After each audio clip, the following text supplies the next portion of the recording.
right, and we're live. Happy Friday, everybody. So let's see, what are we gonna work on today? Gonna do more compiler work. I think I'm gonna start off by just attacking a few more bugs that I have on my plate, similar to what we did last Friday. Hey Asher, how's it going? And I have two, I guess, that I want to try to push something out real quick. But once we get through those, I think we'll circle back on the stable inference, which right now, not much has changed since I last streamed about it, actually. It's pretty much working, except there appears to be some sort of a memory leak, and I haven't been able to spend much time tracking it down. I've been working on other stuff, but we'll I don't know, we'll see what we can do about that. And in the meantime, I think what I'm gonna do is look at this bug here. Hey Tutor. So I received this bug report a few days ago, well, probably more than that now, but basically someone was trying to use a class delegate, and it looked like the fact that some of the signatures that were in the class delegate had composable functions in them, that something broke, and they received like an abstract method error. Looking better today? Was I not looking good the other day? I don't remember. Was I looking rough? I've been really struggling lately. I haven't had my espresso machine is broken, and I need to spend some time to fix it, I think, because the result has just been that I haven't been having coffee, and it's been terrible. Hey Sky Color, thanks for the congrats. So the first thing we want to do, I think, is just try and reproduce the issue that is being caused by this.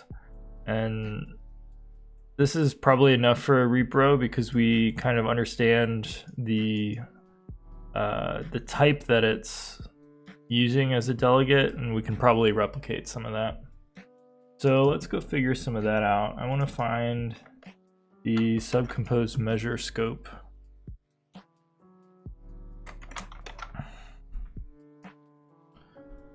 And let's see.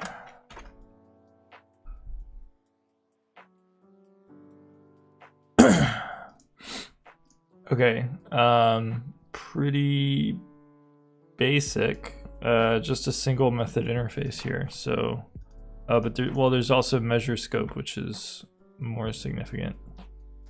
I'm gonna guess that the issue here is related to composable, and so this is kind of the only signature that has a composable in it. So let's just start with that. Hey Alejandro. So I think what we want to do, we want one of those signature tests here. So if you don't remember, these tests basically take in some code, some source code, and then they spit out, like, roughly speaking, the signatures of all of the classes and methods in the bytecode that gets output. And so this kind of just gives us, like, without relying on a ton of internal implementation details of like what the bodies of the functions are, this does give us a quick glimpse into what like the ABI of things that we're generating is. And it's more than just the binary interface, because it is the binary interface, but it's more than just the public interface. We also look at the private stuff. So, but this will be I think, a decent way to figure it out, because the error that we were getting was basically that this class didn't implement one of the abstract members that it was supposed to. So we should be able to figure that out. Hey, Deep Phoenix, thanks, appreciate it.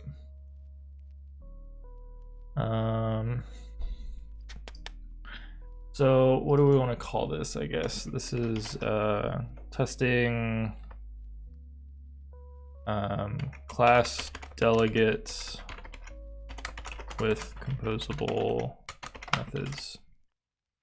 It's not quite true because it's not really a composable method. I guess it's just it's a method that has a composable lambda as a parameter. Which, like, the reason this might break is because if you didn't run our transform, composable like unit lambda would end up being a function 0 in JVM, but after our transformations, it ends up being a function 2. And so because of that, that's like a mismatch type, and you would be able to overload based on that. So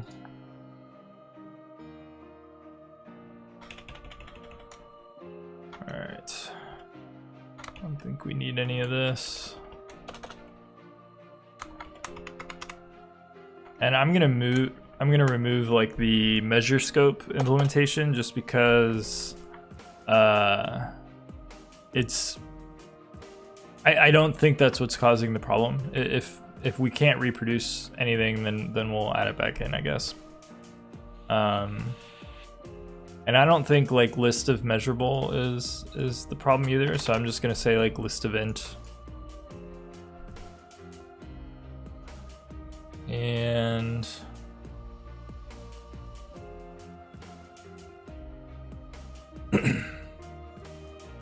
okay, so then what we have is we have a scope wrapper which receives one of these measure scopes.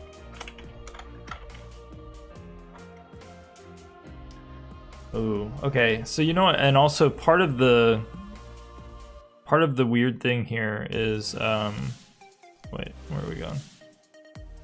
So data index here is it's an inline class, and so that's another thing that could be causing a problem here. I think that there are still a number of issues when it comes to inline classes and the IR backend and some of Kotlin's more exotic language features like the class delegation here. So I'll keep the inline class in here because I think that might also be causing the problem.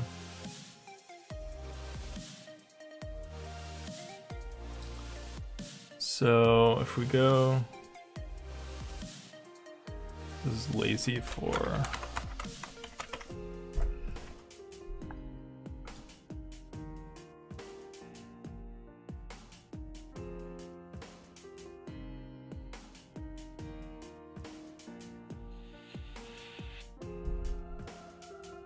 okay, so I guess they never merged this change, obviously, so we can, let's just grab that part of the inline class. I don't think the other things matter. All right, so we got a data index here. We have a subcomposed measure scope of data index. And then what we want to do is we'll have scope wrapper implement that using the scope. And I'm just gonna make some of these names smaller because I don't think this matters as much.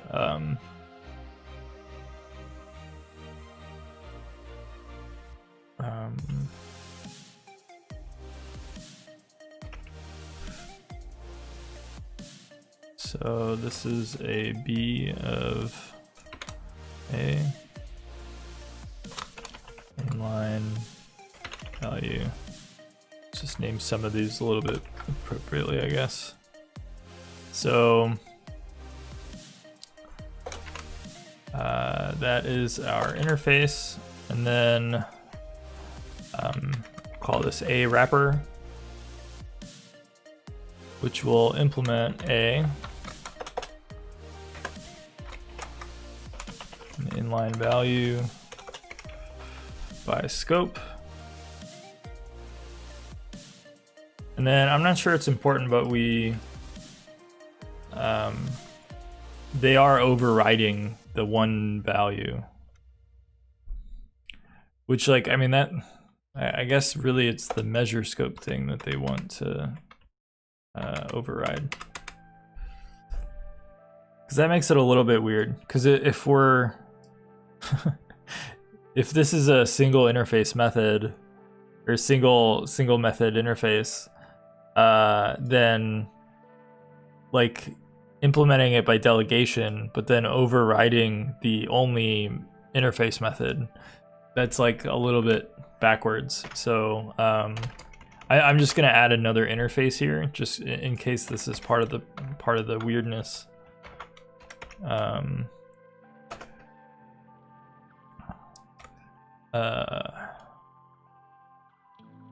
You know, whatever, this will be underlying phone bar and whatever. So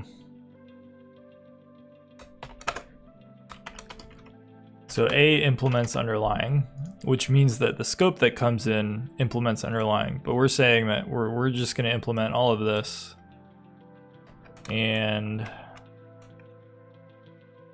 override this.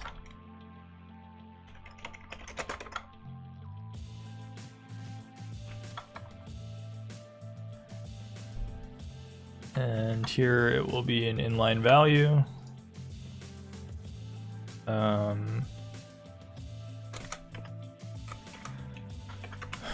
And then our implementation can just be kind of silly.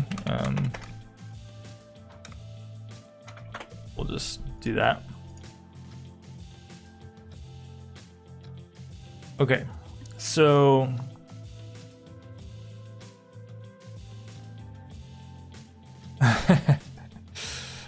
yeah, it's a lot of things going on here. People, you know, I mean, whenever you get into, like, you know, big real code bases, this is what people do. So let's just try and run this and see what it does.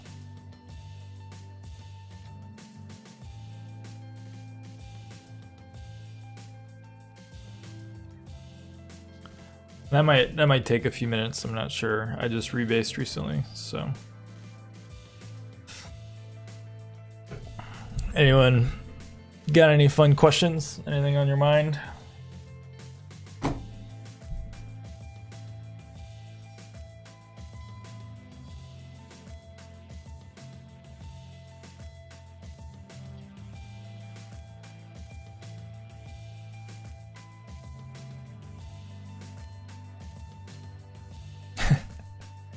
Any secret news for upcoming Compose releases? Well, if I told you, it wouldn't be secret anymore.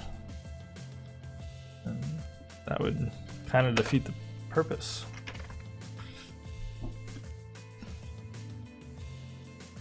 Nothing really that I can think of. I mean, there's lots of good new stuff, but none of it's secret, you know? It's like we're just doing all this out in the open, so.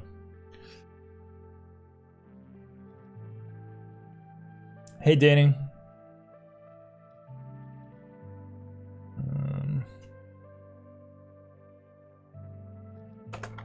Let's open.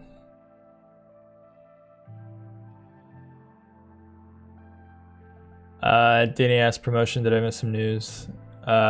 Yeah, I found out I got promoted on Wednesday.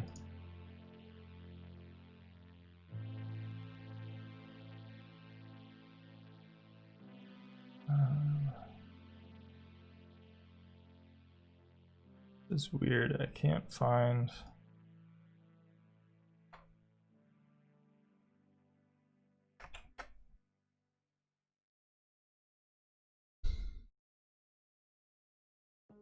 I'm looking for my chat window. I can't find it. It's weird. Also, someone asked what happened to the function interface work, and so that merged yesterday. So we're done with that.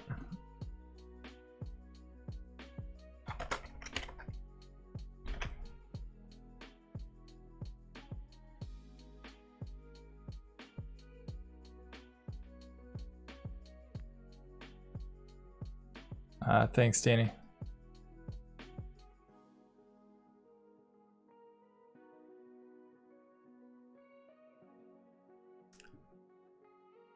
All right. Yeah, sorry, this build's taking a long time. I should probably like fire off a build before I start a stream. Just because like at least if I know that I just rebased and it's gonna take a little bit.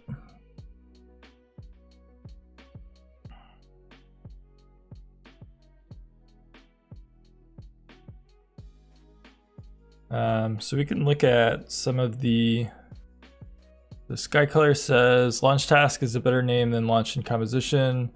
Is that the way to go to launch in any async jobs in Compose? Yeah, interestingly, so launch task, I think there's a pretty good chance it's probably going to get renamed one more time to be launched effect. I think that what we're trying to do is assimilate on the name of like the suffix of effect for things that we kind of consider as side effects of the composition. And so that we'll have the side effect API, the disposable effect API, and then the launched effect API. And launched effect, it's if the work that you're trying to do, like the async work you're trying to do, is coroutine based, then I think it's a great mechanism for that. Sometimes you're working with an API that's not coroutine based, and in that case, using something like disposable effect might be easier if you're, kind of like creating and starting a job and then tearing that job down somewhere else. But if you're already kind of using coroutines and the ecosystem that comes with that, then launch task will be really clean, just because of how we essentially give you a coroutine scope that is scoped to the lifecycle of that position in the composable hierarchy. And so I think that's kind of the answer, is like if you're using coroutines, then yes, otherwise maybe not. All right, so the build is almost done. We're running the test now. So let's see what happens here.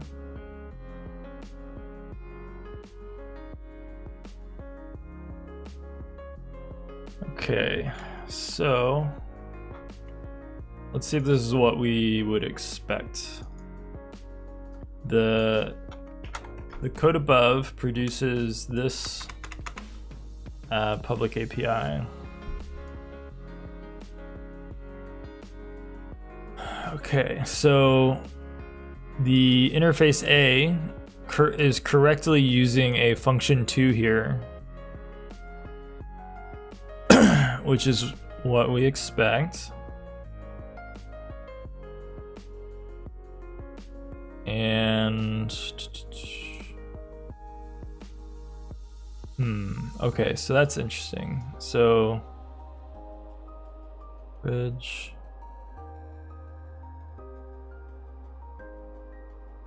Well, it does have both.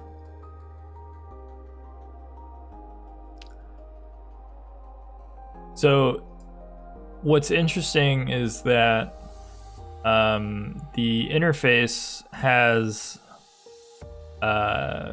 foo with an object instead of which makes sense because A just implements T. Like, so there's, you know, this is just an object right now. It's just a type parameter. And then a wrapper has both foo with an int and foo with an object here. My guess is that whatever problem is happening here is unrelated to composable functions.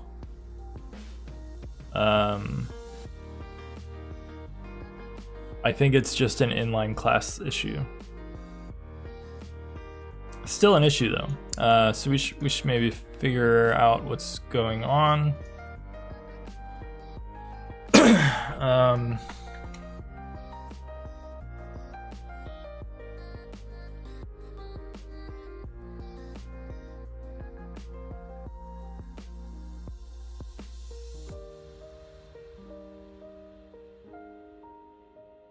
So let me see. So this is like the exception that they ran into.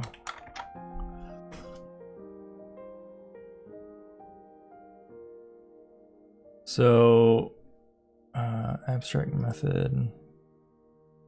This was happening inside of measure. Lazy list state measure.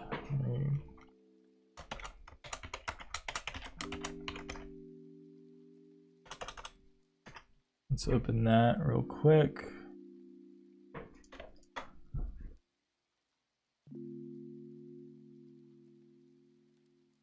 So here's measure, and this is the scope that it was going to call.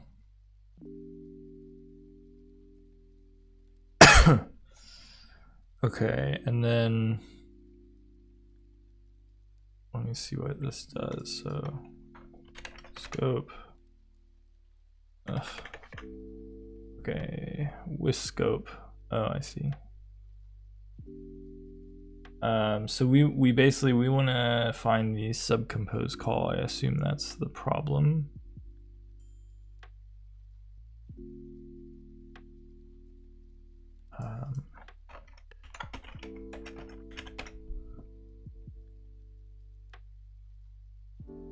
Is that still in the...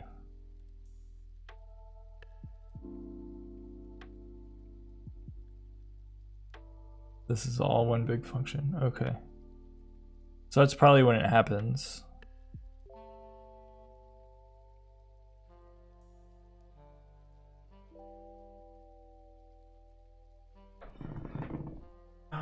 Okay. So I think what I want to do... Hey Dan, how's it going? I'm good. So I think what we want to do is we want to create a function that will call subcompose on one of these things. So it'll get an A of data index or inline value.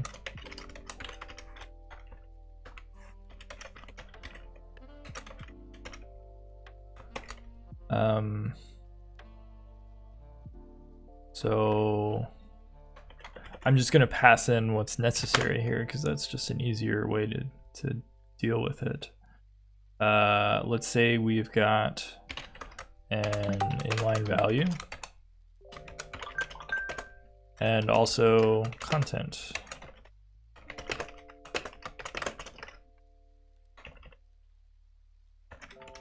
So we'll just say scope.subcompose slot ID content.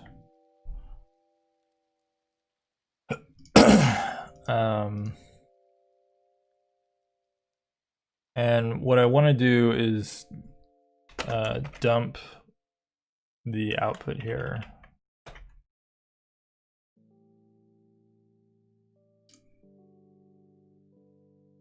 And and then this is called foo, not subcompose. So I guess what I want to find out is when they call foo here,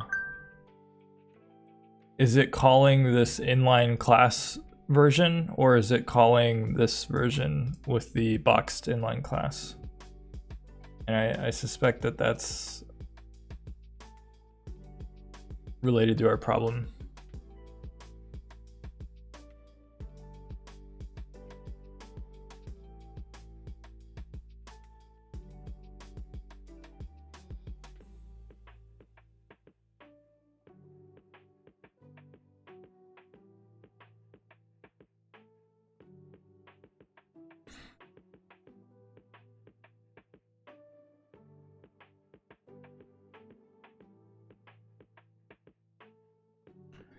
Okay, so I guess let's find out what the output is first. Pretty similar, just adds the final test function.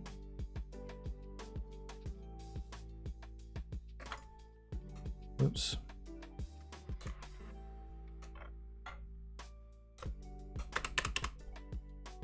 So now what I'm gonna do, well, let's just look at this. So, well, I don't want to look at it in this window here. Let's open up a new window with this.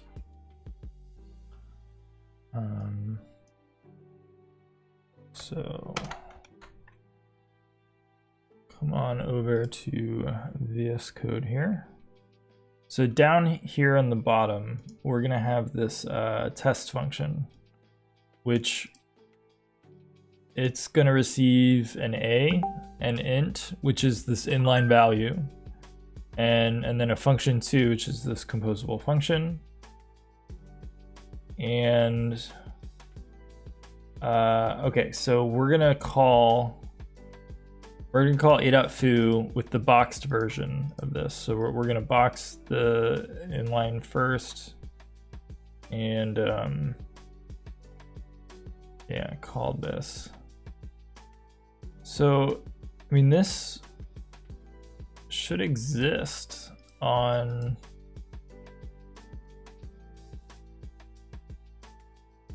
all right, so let's go find a wrapper, I guess. Where's a wrapper? Here's a wrapper. And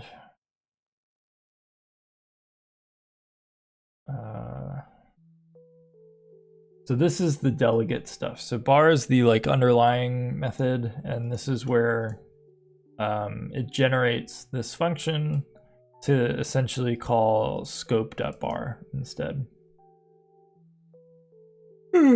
So that's what we expected.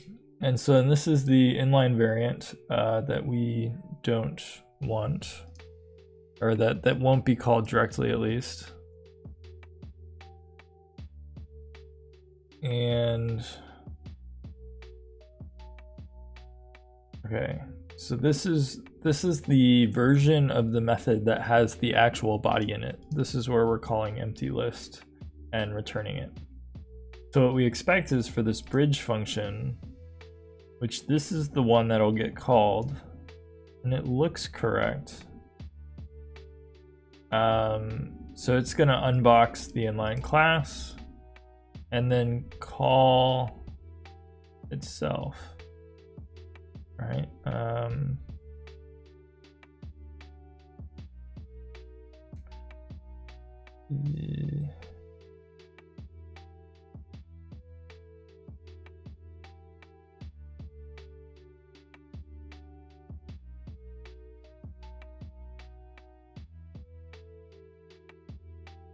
Yeah, so we've got the unlocked inline 2 and then the content function.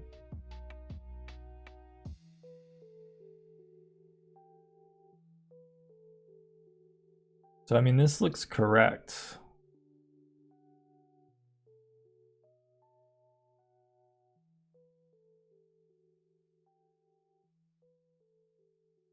I'm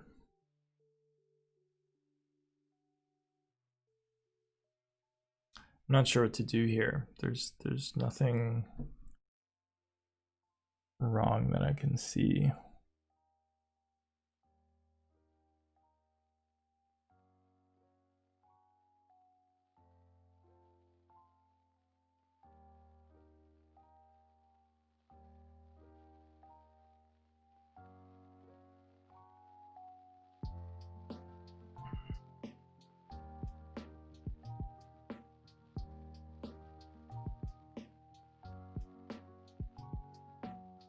So, I mean, in the error,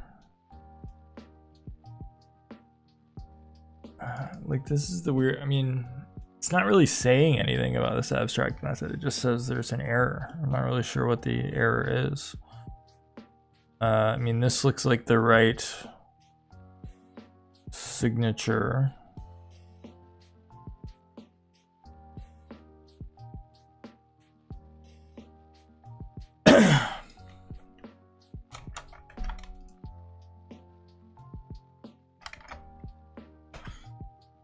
I'm trying to now find. Okay, so abstract method error. So when an application tries to call an abstract method, normally this error is caught by the compiler. This error can only occur at runtime if the definition of some class has incompatibly changed.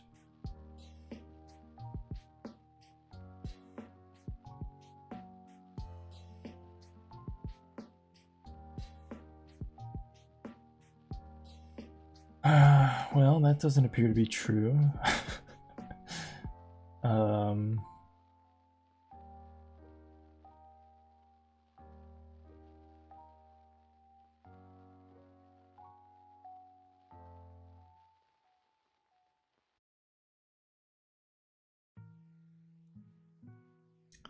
me look over this bytecode again. Something weird. So for a wrapper,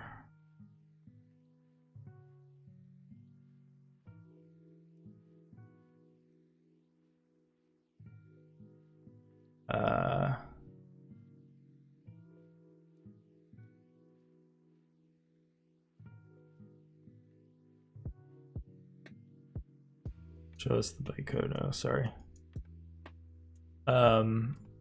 What version did they use that caused this report?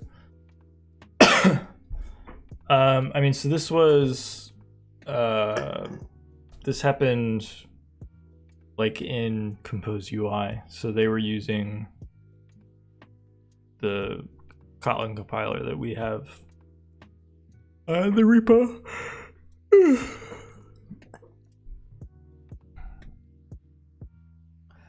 So, I mean, it would be hard for them to get into like a misconfigured state.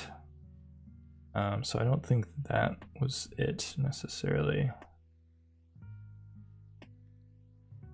Okay, sorry, I'm trailing off here. So we've got the foo method here. So this is the inline foo method.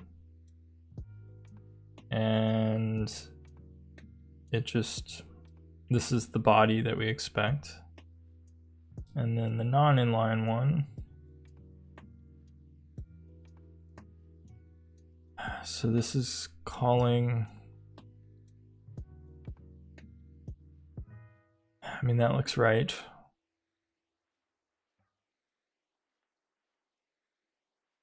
So, I mean, it seems like the exception was actually thrown here.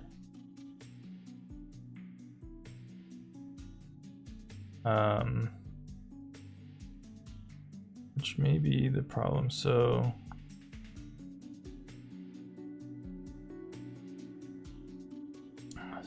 this is foo object function 2 returns list.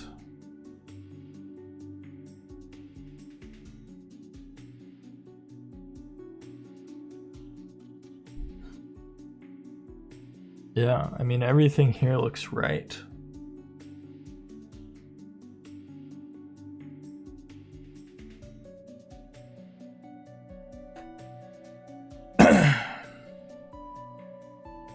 This is a boxed inline value.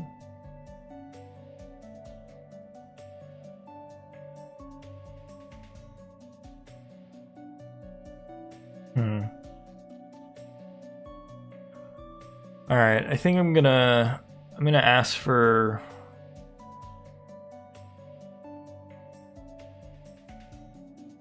a repro, I think. Well, actually, okay, let's try one last thing. I mean, so far we haven't really done anything but just look at the bytecode, which you know, maybe I'm not as good at looking at bytecode as I think. So let's let's create a test that actually executes some of this code at least, and you know, we can see if that throws an exception in the wild. You know, another issue could be maybe that it's like across a module, for instance. So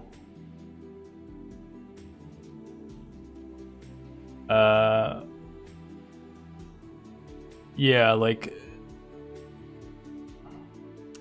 lazy4 is in foundation, and the subcompose layout interface is that's in the UI module, or the layout module. So maybe that could be part of what's causing it. I don't know. Let's try and write a test that executes the code, just to be sure. Let's see, what do we want to do for that? I think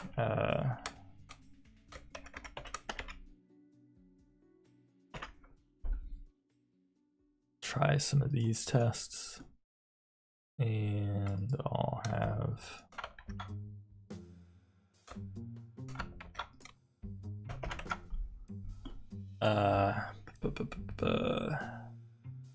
test. Let's call it the same thing, and let's pull this code over. There's not really much I need to do here.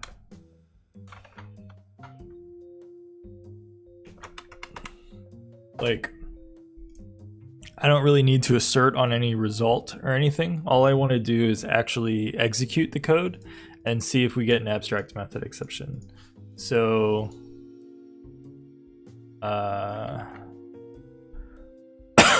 hey Abir, how's it going? So we've got this code here, and we want to execute test.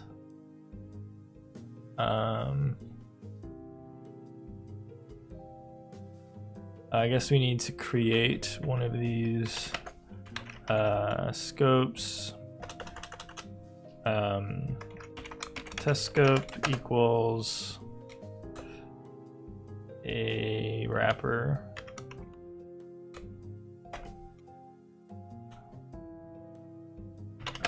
Let's say test a scope equals object, which implements a, override fun, but we need, so let's say this is an a of inline value.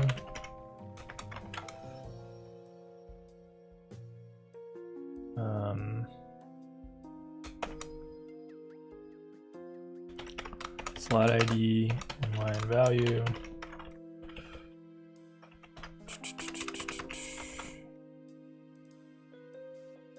And content.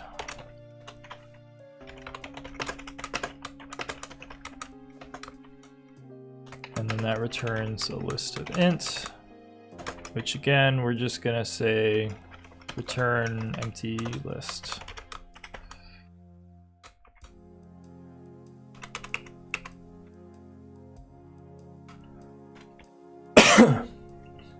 All right, and that should be all we need for that.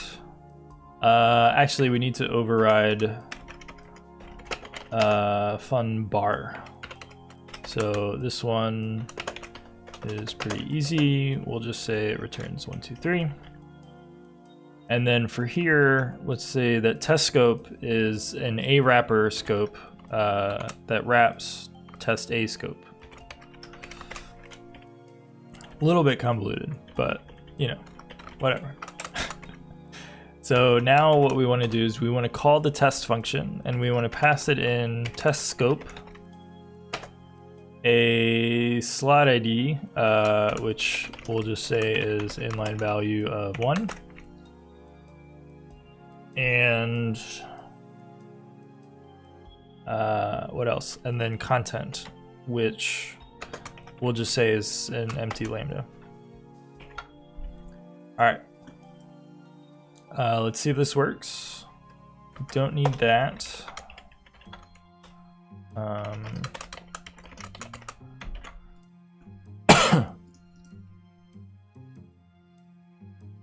We'll just run that.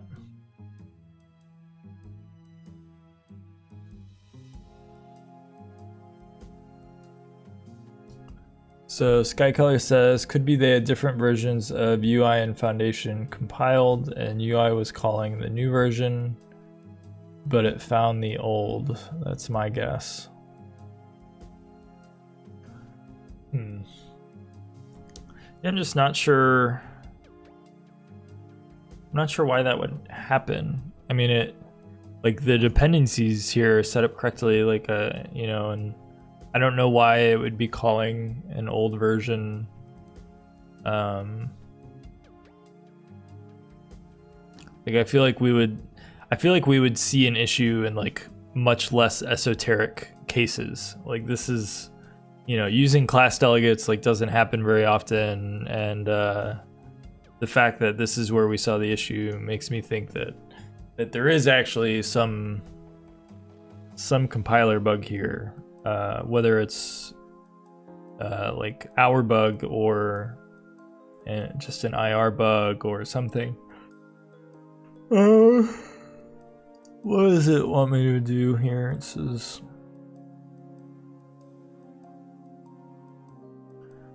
function declaration with no name. Where is that happening? Override fun bar.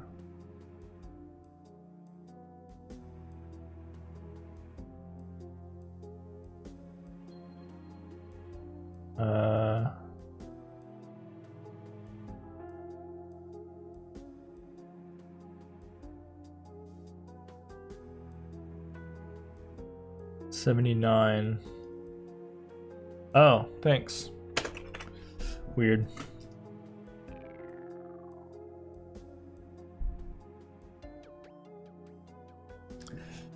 Thank you, Hidenari.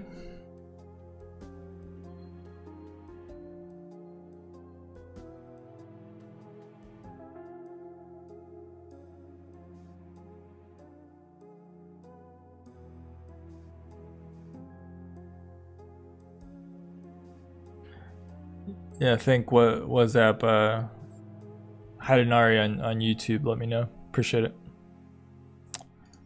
Okay, so this successfully executed. So yeah, I don't really know. There must be more to this issue.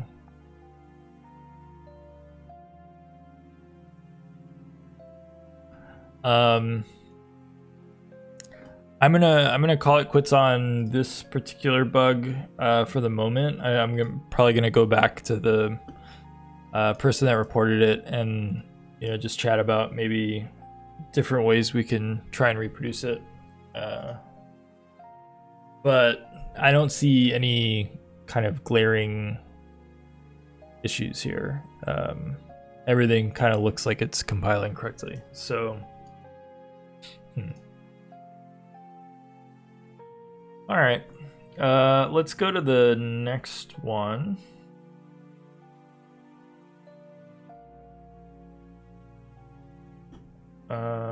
Let's see. So this is a diagnostic issue. An issue on the front end. And go here.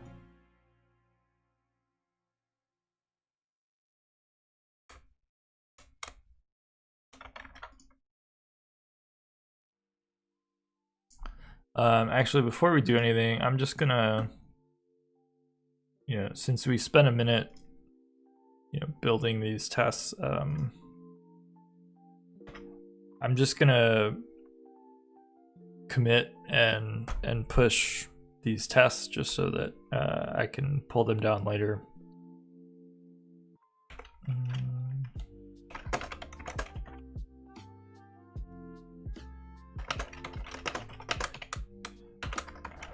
Attempt to repro.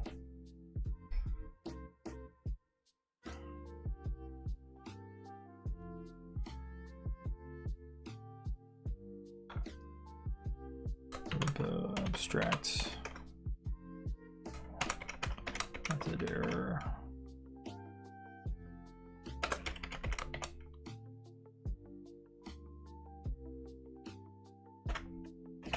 And actually,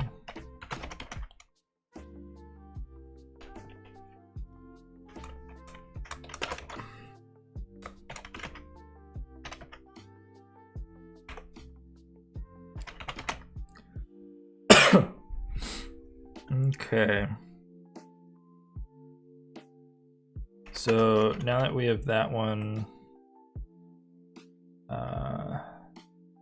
added here and pushed, I'll just get rid of those changes locally, and then now we'll be kind of on a fresh branch here. So we go to our checker tests. Let's create a new test here, which has this wonderful naming scheme.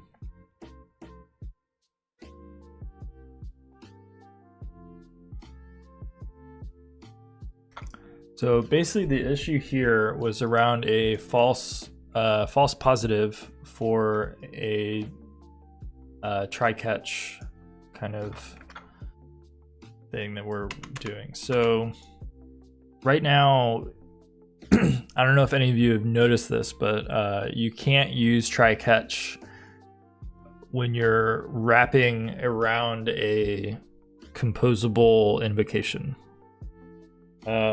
And we want to allow this someday, but there's actually a lot of weirdness that happens if you try to do a try catch. Like if you just think about what it would mean. Typically when you wrap a call with try catch, then you essentially catch exceptions anywhere down that call graph.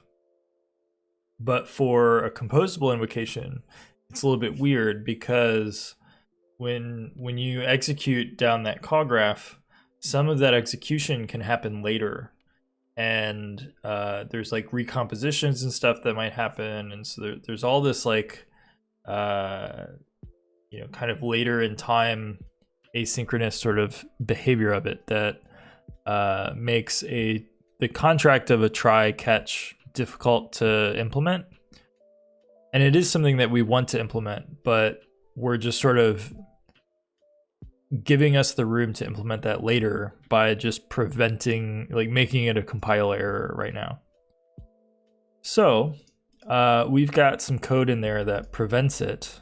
And it looks like one of the, or it's a little bit over eager right now. So this is a composable call, but it's inside of like a set content call. So like this try catch isn't in a composable context. So it's not really like doing the same thing. And so this is something that we probably want to allow. And so let's try and get this test so that we're reproducing this issue, and we'll, I don't know, try and fix it. So this isn't really valid anymore. I guess what I want to do is let's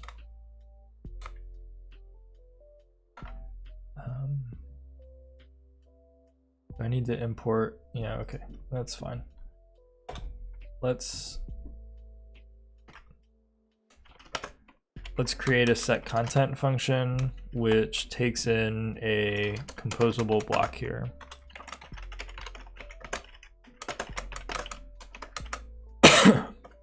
And it doesn't really matter what this function does. The point is that it's not a composable call itself. And so content is going to be called, you know, somewhere else, essentially. And just so that I don't get an error for not using the content parameter, I'm just going to print it. And then we'll also create just a composable function. You know, something or whatever, let's just call it A. And then that's probably fine. And then here we're gonna have the actual test. And then we don't need any of this. That's not why the false positive is happening. So let's just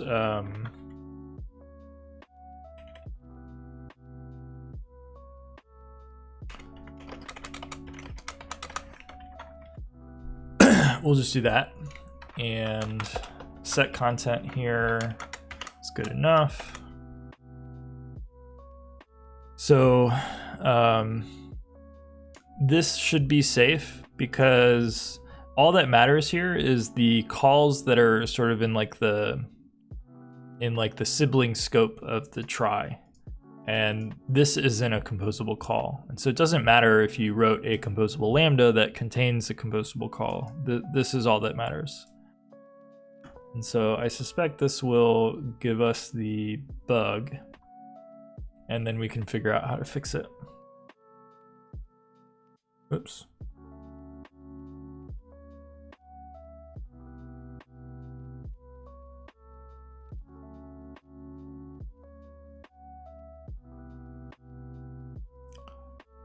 Okay, so we did get the okay, well, we're getting an issue here, which that's fine.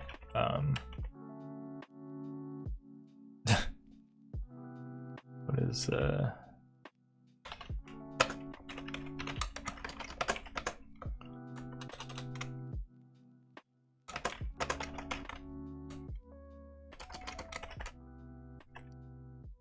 then content equals, or global content equals content.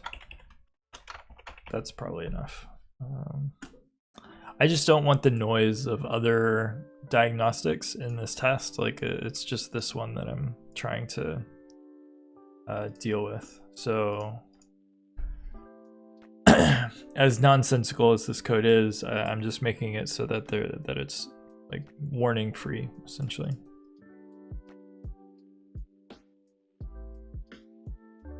Okay, so that's good. We've got that set up now. And we're gonna find this. Yeah, here we go. So here's where we do the checking. We've got a Try Catch Composable checker.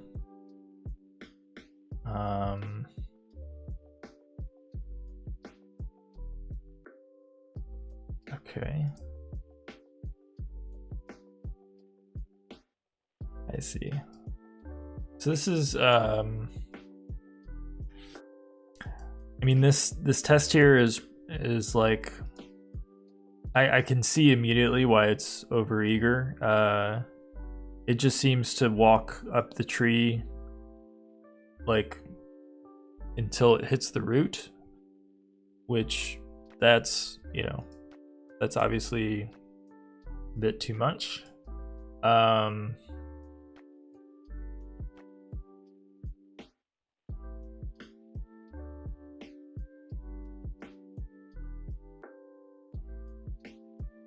All right, trying to think if there's like just a much more fundamental, there's like a fundamentally better way to deal with this.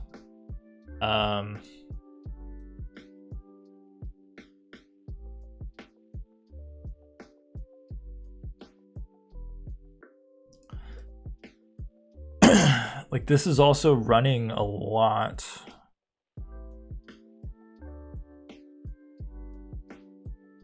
Which isn't, I mean, it's not the worst thing, but we actually do like a very similar check in the composable call checker. So I'm thinking that we might just like try and, so we're not duplicating a lot of the same work.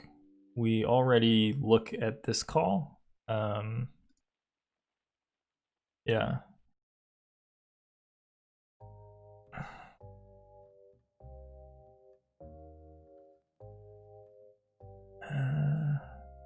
And so, I mean, this does a similar thing where it walks up the tree. And this is where we determine, can that while impact performance as well? Yeah, I mean, that's kind of what I was saying, is that like, so, right. Skycolor asks, can that while impact performance as well for deep nested composables?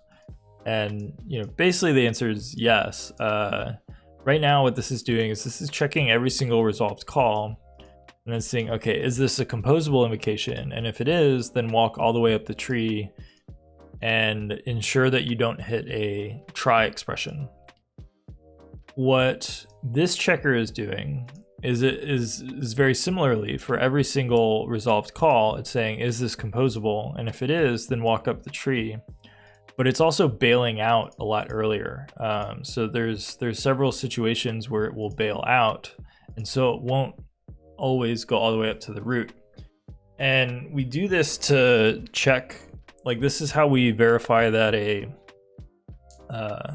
composable call isn't happening in a non-composable context.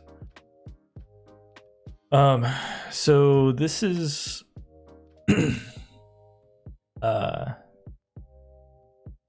like this is, I mean, we probably could maybe spend some effort to make this even more performant, but this at least bails, which I think is what we want.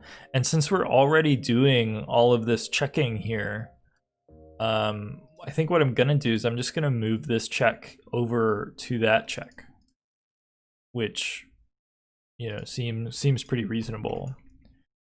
And we can already kind of see here, we can say,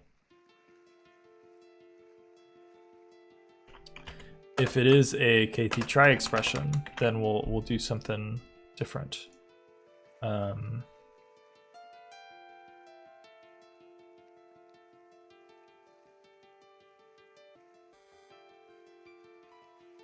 If the walker is the try block. Okay. So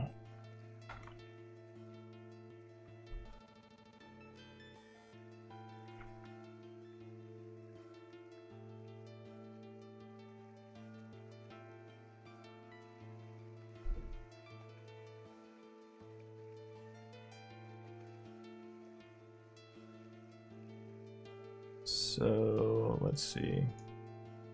I guess it's sort of keeping this like previous one around.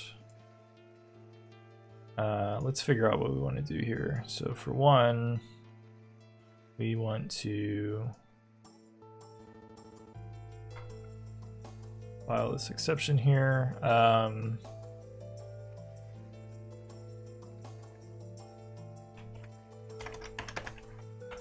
Should be enough for that.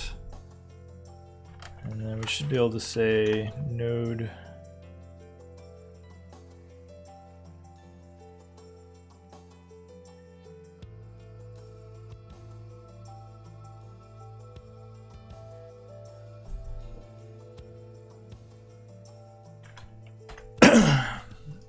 so we'll store this here. I think that we, I guess, need to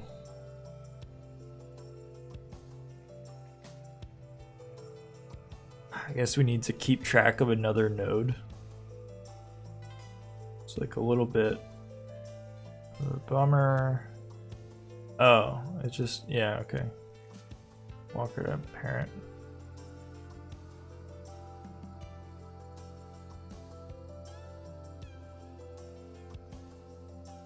Yeah. So we're doing it a different way. We're waiting until we hit the try expression. And I'm trying to think if there's like an easier way for us to not keep track of two of them. I think what we could do, so if we could say node.tryblock.range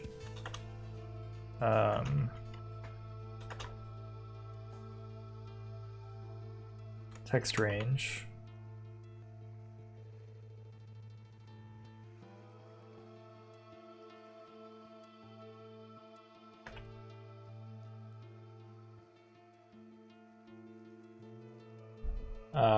Yeah, so if it contains the report on that text range. Whoops. Good.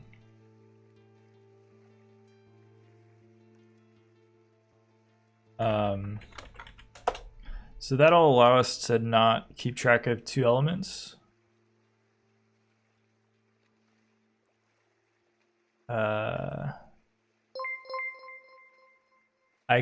Icoa says a new font.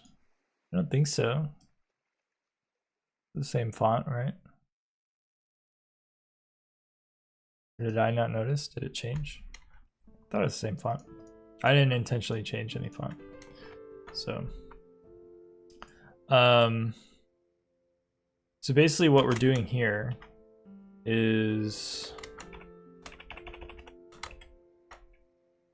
we're saying if the try block has a text range that contains the text range of the original call that we're checking, then we can throw this error because we know it's in the try block. I think maybe that's easier than. Am I not using Dank Mono now?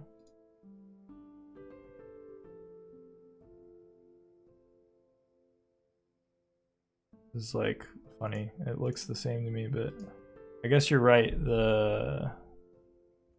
I just opened a new studio.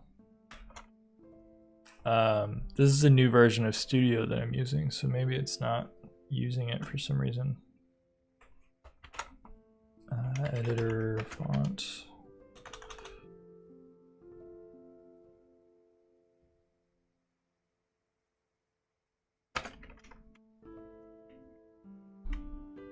Trying to find out where to change it.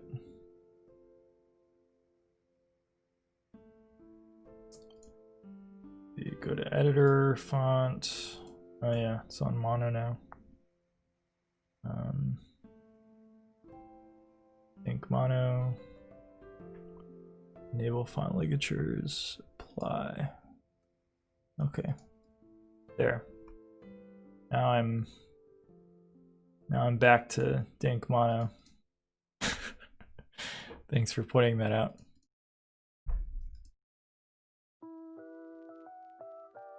Okay, so the try catch here just needs to be.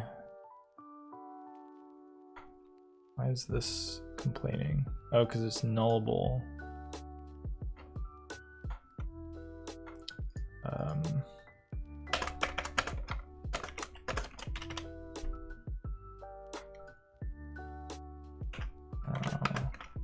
Try keyword.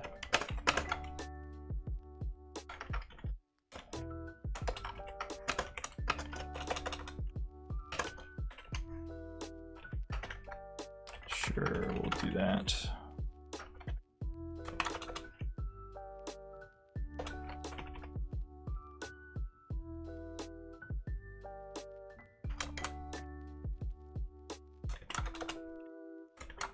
Okay, so I think that will work.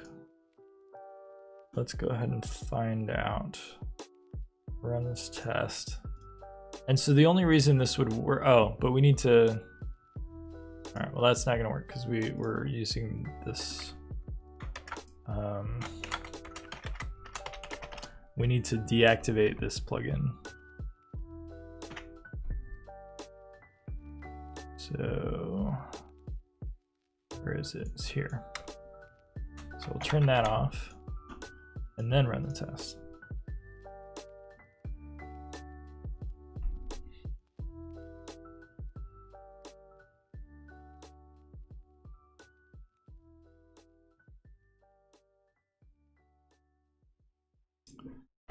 I feel like the font is a little bit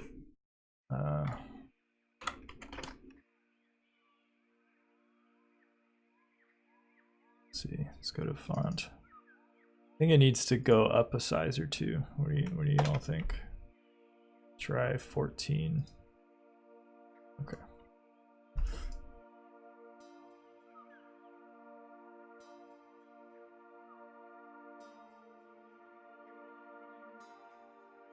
Okay, so this test now passed, which is great.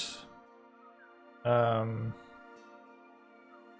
do we have other? I'm curious where the. Okay, we had a separate file to test this. That's probably where this test should go. But let's see if all these tests pass.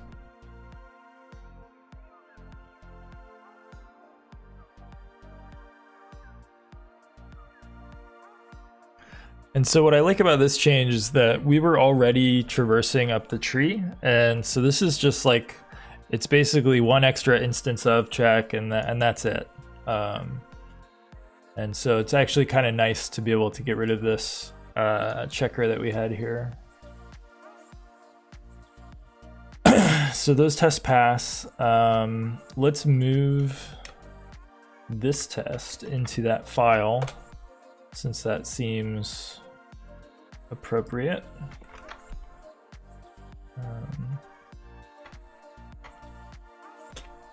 Five.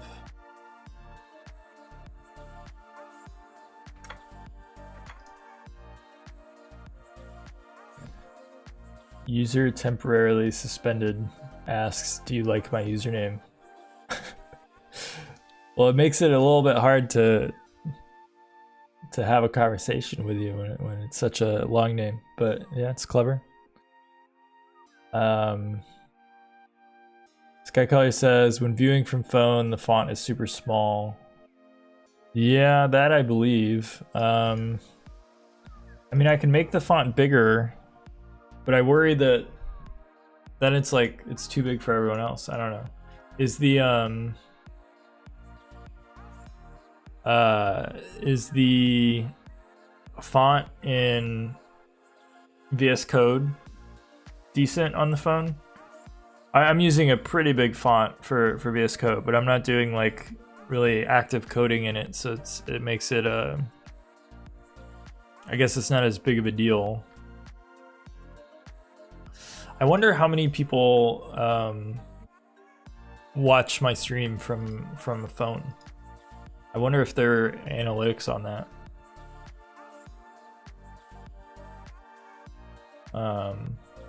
Is anyone else? Skycolor, do you normally watch the stream over a phone, or is it just like do you ever use the desktop or something, or bigger screen?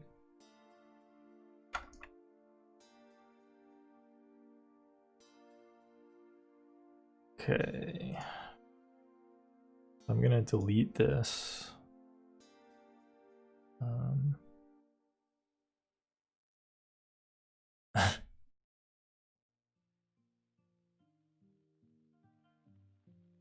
Okay. So I can just get rid of this Try Catch Composable checker completely. And I think we'll be good here. Get rid of that.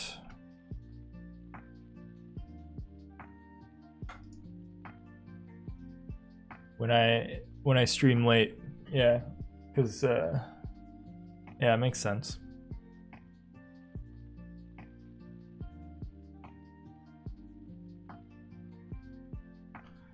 All right.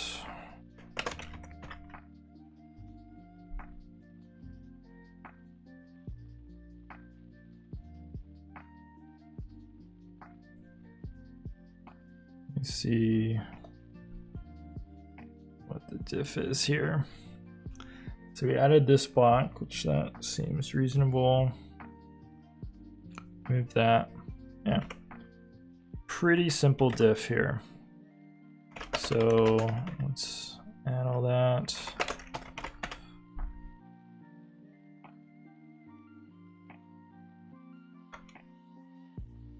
And so the commit message we're gonna use is prevent false positive try catch error. Try catch around composable error. And I've got a bug here. Okay.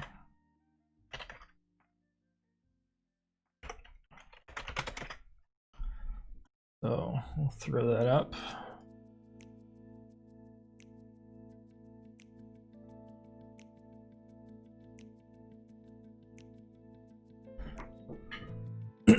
Yeah, it makes sense if it's super late to watch it on your phone. I do that sometimes too. Well, we can try a bigger font for the remainder of the stream. See how it feels on IntelliJ. Okay, so this is nice and simple CL. I'm gonna put on auto submit and I'll CC Chuck and Adam.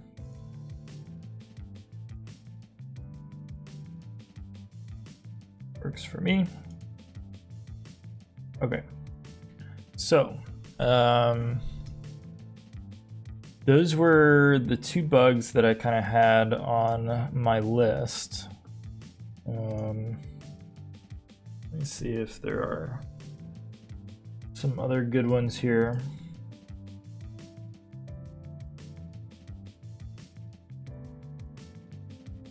Yeah, there's none that I really want to do right now. So I think we might go back to the stable inference and look at that.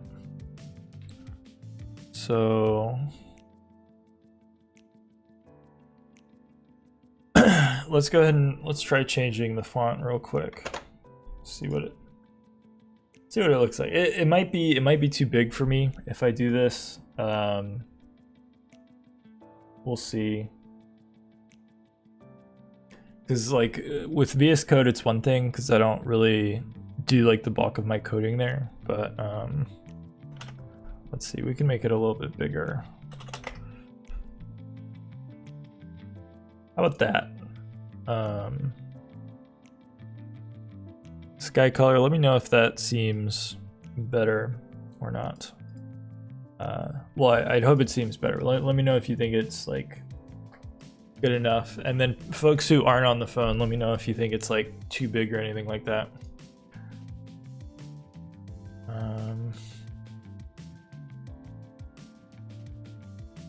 I think one thing that'll be more difficult is like it means that the it means that some code might go over onto like the chat and my camera and stuff. Hi Elena. Elena asks, what time do you usually start streaming? Well, it depends on the day. I have a schedule up on Twitch if you want to check that out. But basically, I think right now it's normally 1 p.m. Pacific time for Monday and Wednesday. And then on Friday, I have it scheduled to start earlier at like 10. But I don't know. I might actually change it to a later time because I feel like the Friday at 10 hasn't worked very well for me. So okay, I just tweaked it down a little bit from where it was. So going back to the stability stuff, first I'm gonna download the patch locally. So get rid of that change. And then I'm gonna cherry pick the stability change.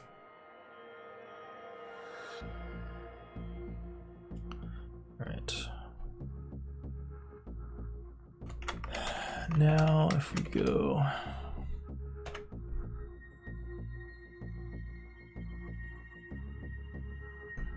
so here's the generator, and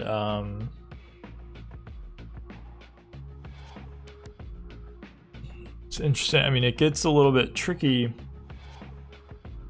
because of this memory leak. I'm not able to compile the whole project. So what I think what I'm gonna do is I'm gonna turn off a few of these transforms and comp plugin.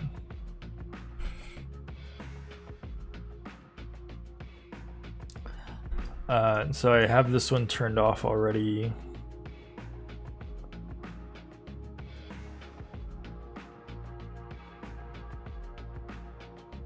So if that's the case, I think we want to just see if like if we can successfully compile everything, because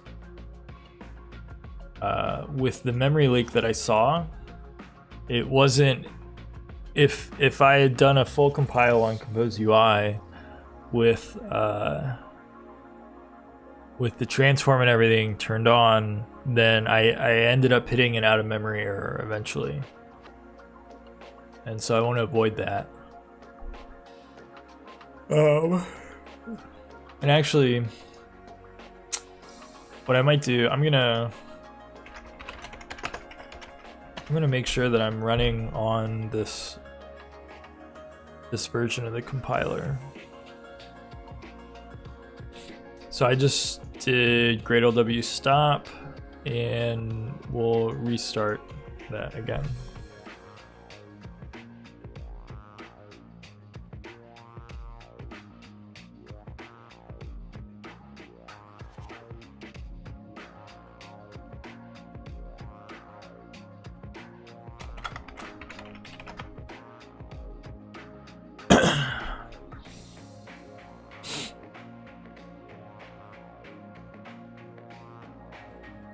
So one of the things that I ended up doing since the last time I streamed this, I think, I don't remember entirely if this was included in the stream or not, but I ended up creating this stability inferencer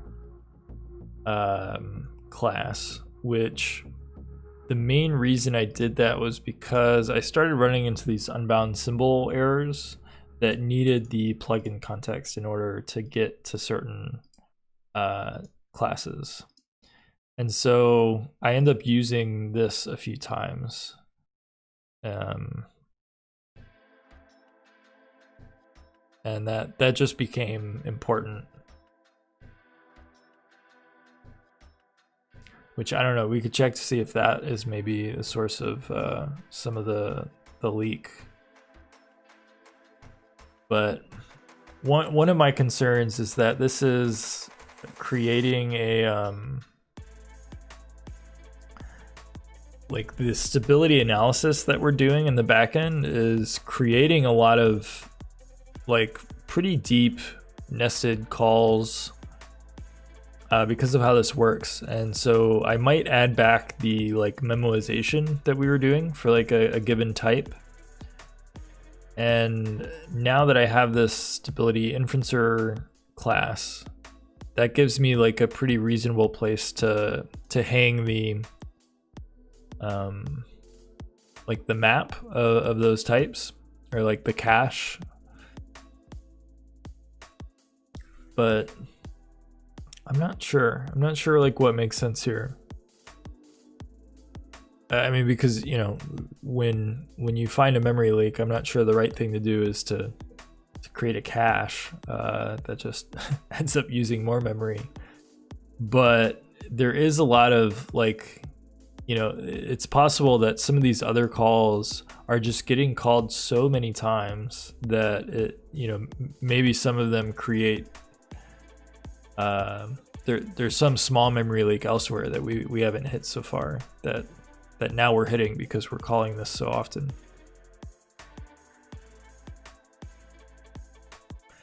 But I mean, that's just a guess. It might be completely in the wrong direction. I think what we should do is we should start adding things back slowly until we see a leak.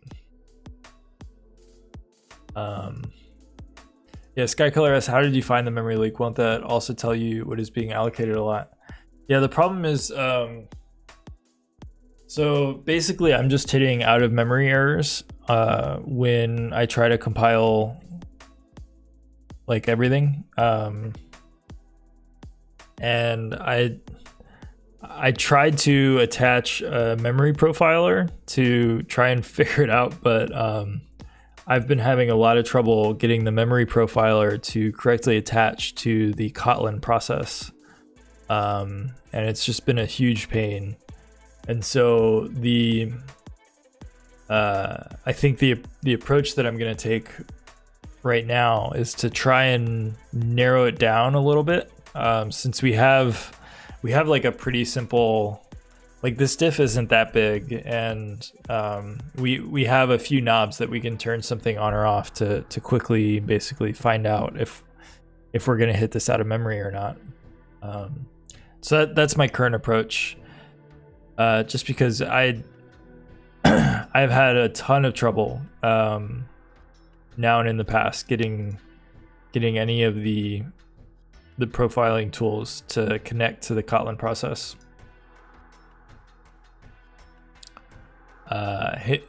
HMI High says maybe it's Chrome.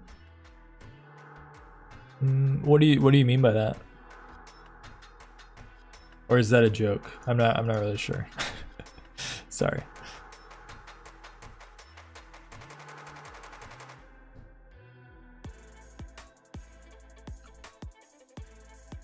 Kind of a joke. Yeah, okay. Sorry, sometimes I don't know if it's a joke or not.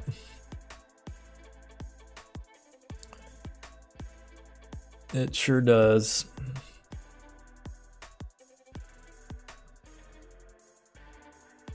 Okay, so I mean, with everything turned off, we were able to get to the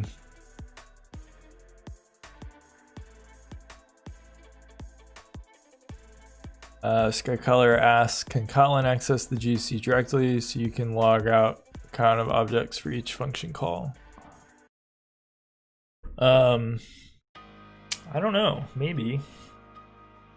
I haven't tried anything like that.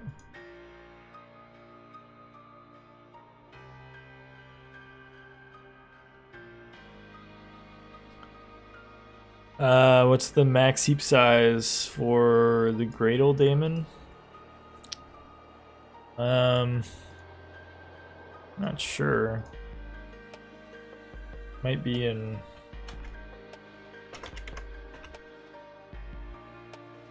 Is that going to be in settings stack Gradle?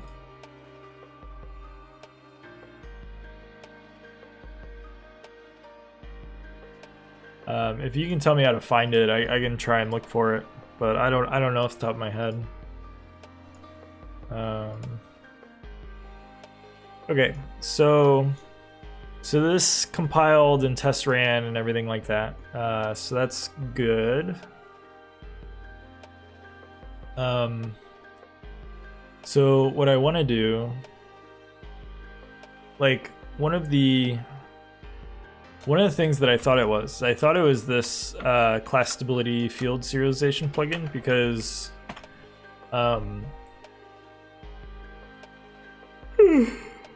I heard that there were issues with leaks with that plugin or that extension point, and so I kind of assumed that this was the problem, but I don't think it is.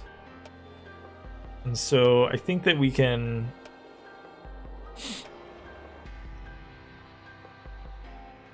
I suppose that we can turn this back on and just see if that causes a problem or not.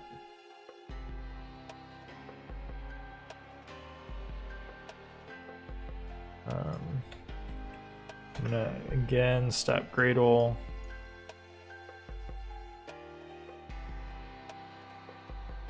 And try running this again.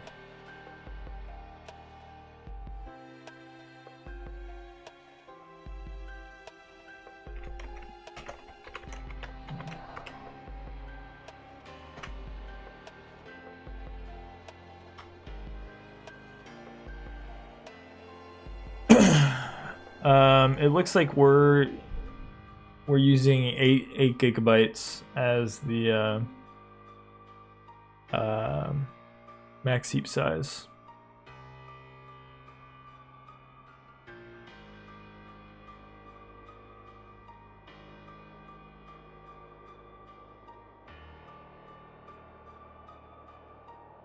So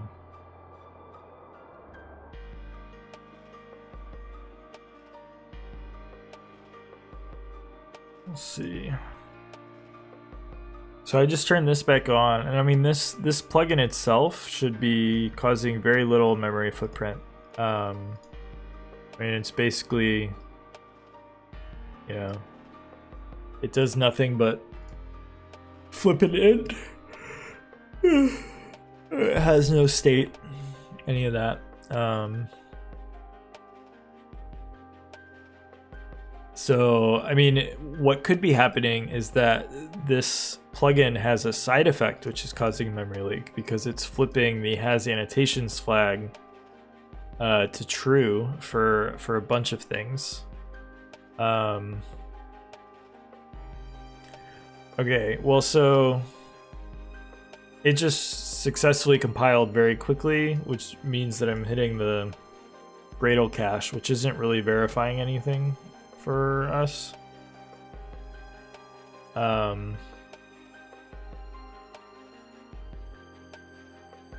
So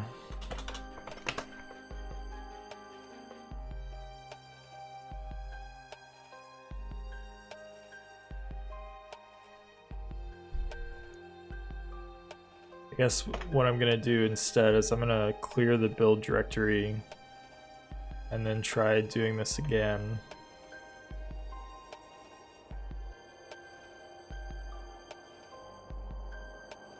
Which, I mean, this is probably like the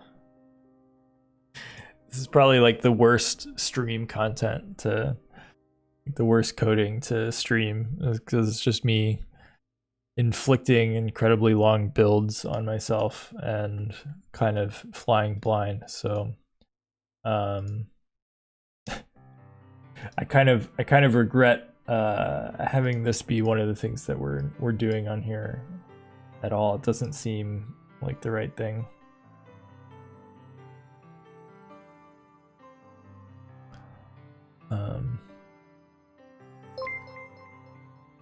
Oh, great. Okay, I did the wrong.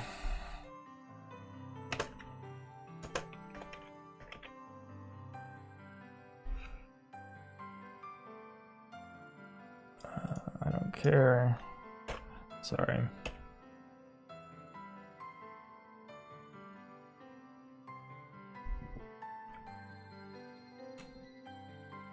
It looks like I didn't actually clear the build directory, so doing that for real this time. Now I am getting a little bit hungry, so I may end the stream in a little bit, just because I don't think this is all that interesting to people anyway.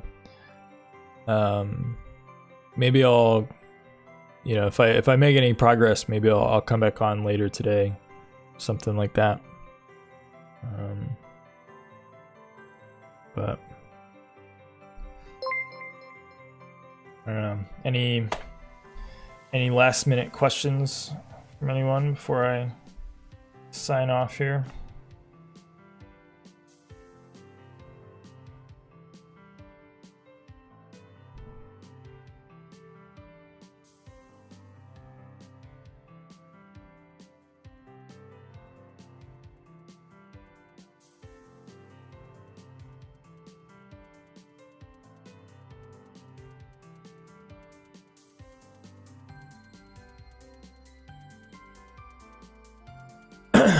Hey Andre.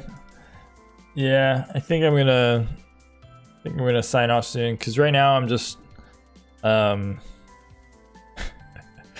like trying to fix memory leak kind of issue, and my approach to tackling it is not very exciting to watch because I think I'm basically just doing like a you know, a bisection of what features that we've added and seeing which ones cause out of memory errors and which ones don't, and finding the culprit that way.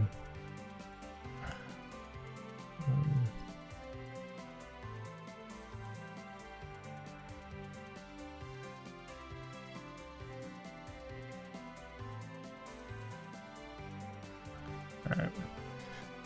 Yeah, so I think that's gonna be it for today. Yeah, thanks Andre. Thanks Hidenari. Hope everyone has a good weekend. I'll be seeing you, if I don't stream later today, see you on Sunday. We'll work more on the project management app, which has been fun so far, so I think that'll be good. All right, cheers.